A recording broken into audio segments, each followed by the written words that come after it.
Thank you for joining me for day 2 of the 31 days of BPD.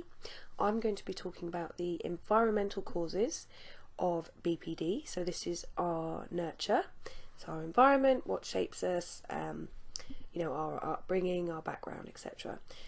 In the next video I'm going to be talking about the genetics, which is our nature, but this one is purely environmental. I'm taking some of this information today, all of this information today from this fantastic book, Borderline Personality Disorder for Dummies. When I was first diagnosed with my illness, I wanted to learn as much about it as possible, and I really do stress that. Side point here: if you have just been diagnosed with any illness, whether it be diabetes or personality disorder, do what you can to find out about it. The more you understand your illness, the more able you're going to be, the more likely you will be able to cope and live with your illness, put up with the, cope with the bad days, think about, and deal with it better. I'm not selling this, but I'm saying that this is a really good resource for this 31 days, and I'm going to be talking about taking from chapter 4, which is who gets BPD and why. Now, I'm talking about environment here, so what I'm saying is that as an individual we will go through our lives, and the environment that is around us, so our home environment, our social environment with our friends, with our peers, our cultural environment, so whether we are part of a, maybe if you're a church goer, then you may have a sort of culture of other church goers that you spend time with. So that would kind of be your culture, your environment, the place where you kind of really set yourself to develop. This also includes education, and further along when we're older, we're still developing. We're still developing when we're old. The brain is ever changing, and we are always developing, and will always be susceptible to what's going on in our environment. Especially if we have a mental illness, we'll be more likely to develop problems with our mental illness because of the bad environment. So if you have a good environment in your life, a happy, stable, loving, no neglect, no abuse, no trauma, then you're very unlikely to develop mental illness. I've said this, I don't want to repeat what I've said too much, but if your environment growing up is unhealthy, unstable, full of trauma, full of neglect, full of abuse, then you are very likely to develop a mental illness, especially if you're predisposed genetically. So let's talk about the environment. So I've said what an environment is. We're talking about cultural, individual, social, all of those environments. But as individuals, when we grow up, we create our own beliefs, our own values. This is how we see the world. This is how we learn about the world, based on our own beliefs. Now, these beliefs could have come from our parents, from a program on the telly, it could have come from our grandparents, it could have been something from a book. It's something that we, as individuals, take with us and carry around. We know what our limits are. We know we know where we believe and what we believe in, and we know what our values are. If we have these, we will live by these. So if I've talked about this already, but if we have a belief, my belief is to take care of animals, I will be a vegetarian, and my values will reflect that. So I won't eat meat, I won't buy, I do my best to try products that haven't been tested on animals, I don't wear leather, things like that. So they're my own values, and that's come up through my environment. But if you have a negative environment, your values and your beliefs might be different. So if you have, for example, any sort of abuse in your family, then one of your values may be that I deserve abuse. One of your beliefs, one of your core beliefs about yourself was that I deserve abuse because I'm a horrible person. So that's an example of how your environment is shaping you. Now, if you have an unstable, so these are the causes. So social and cultural surroundings will help shape our environment. So if we have an unstable family environment, or unstable relationships in our family, this will be a huge factor to developing borderline personality disorder. Now, for me and my family, there was one sort of character in my family that was very unstable and would be kind of all over the place, and that was very unstable for me. But some more instability could be that you're suffering abuse from a family member, or you know, the relationship you have maybe with your brother or your mother is strained and very hard, and you don't have a very strong relationship with them, this will then have an effect on your environment as well, because you don't have that stable relationship. And by not having that stability in your life, you're very likely to then be reckless in other areas of your life. Because what it comes back to, what have we said on the day one? Well, what is BPD? I mean, BPD, sorry about my babies. BPD is summed up as rocky emotions, reckless responses, yo-yo emotions, convoluted thoughts.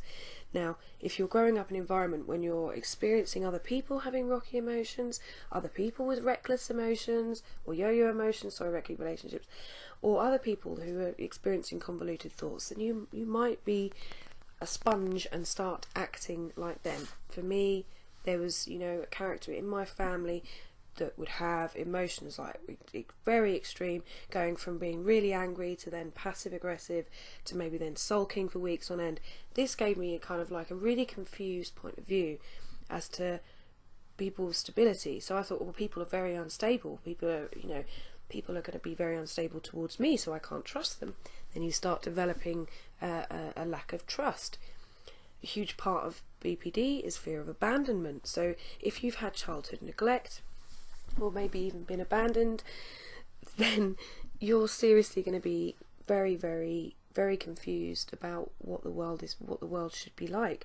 Because your family, your caregivers are supposed to take care of you, supposed to teach you right from wrong, supposed to teach you that you are loved, that you are safe. But if you're not taught any of those things, you're going to be very unstable yourself. You will reach out for other things to help that abandonment. That's another area. So if you've got unstable, let's just do the list quickly. So your social cultural surroundings, if they are negative, if you're in a bad environment that way, that will help. If you have an unstable relationship with a member of your family, so much so that they are making everything else unstable in your environment, that is a factor. Childhood neglect or abandonment. I mean, there's a thing about my adoption. I was adopted when I was 2 days old, and some people argue that would give me my abandonment issues, you know, being literally like, yeah, we don't want you, and then someone else having to take me. I'll be talking about adoption in another video another time, but that will have a huge impact. And I know my issues with abandonment have been since I was a kid, and I wouldn't be surprised if my issues come from my adoption. Exposure to intense and chronic stress. Again, in my family, when I was growing up, there was a person in the house that would be very, very angry a lot of the time, very shouty, slamming doors, passive aggressive stress, sulking, and this again would be kind of like, right, so there's stress in my life, and how do you cope with stress? Or this person copes with it in this way, and you do start to copy what your family members do.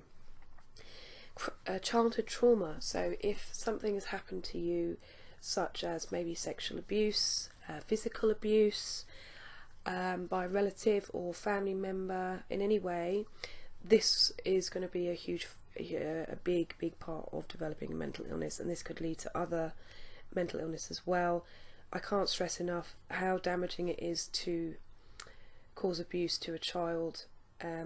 No matter how young, what age they are, it is seriously damaging, and it's something that child may take a long time to recover from, and maybe not even ever recover from. So childhood trauma is another one. And any trauma in your life. For example, for me, so when I was born, I was then taken straight away from my birth mother and then put with obviously my adopted mother, whom is my mum, and I love her. But that thing, obviously I don't remember it, but some part of me does, like some sort of implicit memory remembers that feeling of being abandoned, and then that has stayed with me. But not everyone who's adopted has abandonment issues. So I'm not saying that if you're adopted you're going to have BPD or abandonment issues. You might not, but some people do. So I'm just going to go through that list one more time. So our social cultural surroundings will help shape our environment and help to shape our illness. Unstable family relationships, childhood neglect or abandonment, exposure to intense or chronic stress, childhood trauma, And childhood trauma. So if you're experiencing any of those in your environment as you're growing up, you are highly likely to develop borderline personality disorder. However, if you don't have the genetic predisposition, you might not go on to develop it.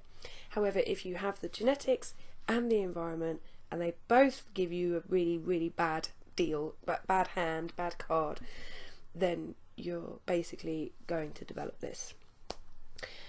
Again, I'm not trying to do a sweeping statement that if you have these, that you've got BPD, you need to go and see your GP, you need to get a referral. The only person that can really diagnose you with BPD is a psychiatrist. Unfortunately, sometimes you have to get to crisis point to meet a psychiatrist, but do what you can to learn about the illness and maybe have a look back over your environment, your upbringing. Was there anything that happened to you? I mean, I had more than one trauma in my life. I had many, many traumas over many, many years. I've been talking about them in my journey videos. So there's lots of areas in which your environment can help develop a mental illness. I hope I've explained those well enough for you. That has been the Causes of BPD, video 2 in the 31 Days of BPD. Please join me tomorrow when I'll be talking about the genetics, so being born with emotional intensity. Thank you for watching. I hope this hasn't been too much of a ramble. I hope it all makes sense. Please leave any questions, comments in the comments below. Like and subscribe if you haven't already. Take care, and I will see you tomorrow. Cheers. Bye now.